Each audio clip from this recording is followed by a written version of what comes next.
ठीक है, सुजाता पॉल आपको रिस्पॉन्ड करना चाहती, सुजाता जी। जी देखिए, अभी हमने कल ही देखा कि कैसा उचक्कापन, आई एम सॉरी कि मैं ऐसा शब्द यूज कर रही हूँ, लेकिन इसके बेहतर शब्द नहीं है, दरअसल उचक्कापन दिखाया गया जब ये करा गया कि भाई जो कांग्रेस पार्टी अपनी क्राउड फंडिंग कर रही है वो पैसा कैसे आ जाए, जैसे पॉकेट मार करते हैं। लेकिन मुरली मनोहर जोशी अडवाणी जी को इन्विटेशन नहीं दिया जा रहा राम मंदिर के इनॉग्रेशन में, तो भैया ये बता दे कि क्यों निपटा दिया इनको। शिवराज सिंह चौहान, रमन सिंह और वसुंधरा राजे सिंधिया, उनको भी निपटा दिया आपने। तो जो भाषा इस्तेमाल करी जाती है निमंत्रण पत्र लेके गए हैं ना। कॉनराड सांगमा के खिलाफ चुनाव लड़ते वक्त उन्होंने कहा कि बड़े भ्रष्टाचारी हैं, और जब चुनाव जीत गए कॉनराड सांगमा तो फोन करके अमित शाह जी कहते हैं कि अरे भाई हमारे को 2 सीट आई है, हम सरकार में तुम्हारे साथ हैं। फिर जब मिजो नेशनल फ्रंट चुनाव जीत गया, उसके बाद क्या हुआ, जिसके खिलाफ ये लड़ रहे थे उनको कहा कि हमारी सीटें जो है 2 आई हैं, हम तुम्हारे साथ हैं। तो इनका चाल चरित्र चेहरा ये है, इनको चिंता करनी चाहिए अपनी पार्टी की, हम चिंता कर लेंगे अपने इंडिया अलायंस की।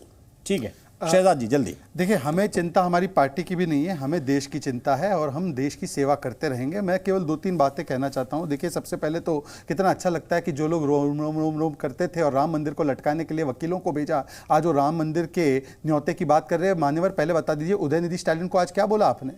आज क्या बोला खड़गे जी के सुपुत्र को, जिन्होंने सनातन की तुलना बीमारी से की? क्या बोला समाजवादी पार्टी के नेताओं को, जिन्होंने हिंदू धर्म को धोखा बोला? क्या बोला आरजेडी के नेताओं को, जिन्होंने रामचरितमानस को पोटेशियम साइनाइड बोला? आज बता दीजिए, आप तो बड़े हिंदू अपने आप को क्लेम करते हैं, तो बता दीजिए इस विषय पर। और दूसरी बात, देखिए, मैं कम से कम राजकुमार भाटी जी तो शब्दों के भी चयन ठीक से ही करते हैं। मुझे लगता है कि कम से कम वो बता दे कि 1 हफ्ते पहले जो पार्टी चालू धोखेबाज चिरकुट थी, जो पार्टी आपको धोखा दे रही थी, आज वो ठीक हो गई। और जिस पार्टी के एक मुख्यमंत्री नेता ने यह कहा कि बिहार का डीएनए तेलंगाना के डीएनए से कमतर होता है, उस विषय पर अखिलेश जी ने आज कोई बात रखी नहीं रखी?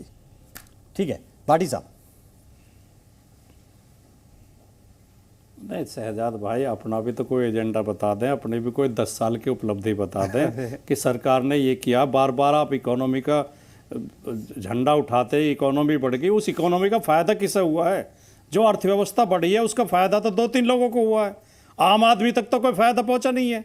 इंडिया गठबंधन का यही एजेंडा होगा कि जो देश की आर्थिक नीतियां हैं और जो देश की इकोनॉमी बढ़ाने की बात की जा रही है, उसका फायदा आम आदमी तक, गरीब आदमी तक पहुंचाया जाएगा। ये कुबेर पतियों की जेब से काला धन निकाल के गरीबों को लाभ पहुंचाया जाएगा, ये इंडिया गठबंधन का एजेंडा होगा। और जो आप जिन विवादों को आप उठाते हैं, उन विवादों से तो हम आगे निकल चुके हैं। हम देश हित की बात आप कहाँ कर रहे हैं? आप तो देश को लगातार नुकसान पहुंचा रहे हैं। आपने कहा था राजस्थान में 450 रुपए का सिलेंडर देंगे क्या? आपके प्रधानमंत्री तो मना कर रहे हैं कि नहीं दे पाएंगे। तो इतना, अभी तो चुनाव होके ही निपटे, अभी तो शपथ ही हुई है, अभी से आपने जुमला कह दिया अपने घोषणा पत्र को।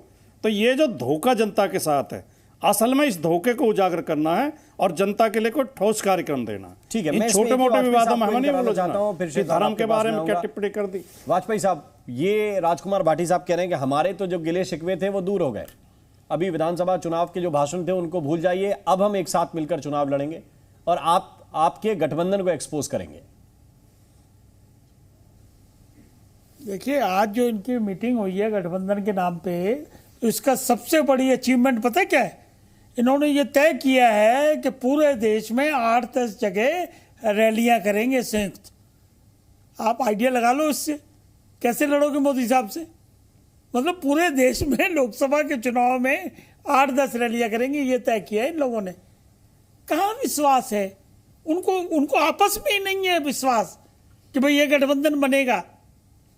कांग्रेस वर्सेस है वहां, कांग्रेस वर्सेस ममता है, कांग्रेस वर्सेस अखिलेश है, कांग्रेस वर्सेस आरएलडी है, कांग्रेस वर्सेस एनसीपी है, कांग्रेस वर्सेस अरविंद केजरीवाल है। हकीकत है ये। देखो, इसके पीछे एक सॉलिड फाउंडेशन है।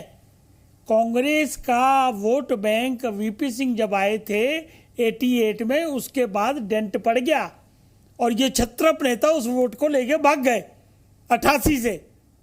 अब कांग्रेस ने ये प्रण लिया है कि हमको वोट वापस लाना है, और छत्रपों की दिक्कत ये है कि अगर हमारा वाला वोट वापस कांग्रेस को चला गया तो हम खाली हाथ हो जाएंगे। तो पहले इनको आपस में लड़ना है, और सबसे बड़ी लड़ाई की जो जड़ है वो ये है जिसका समाधान इनके पास नहीं है। इसीलिए ममता जी ने कह दिया कि पहले सीट शेयरिंग करो 30 तारीख तक, नहीं तो ये सब बेकार है मामला।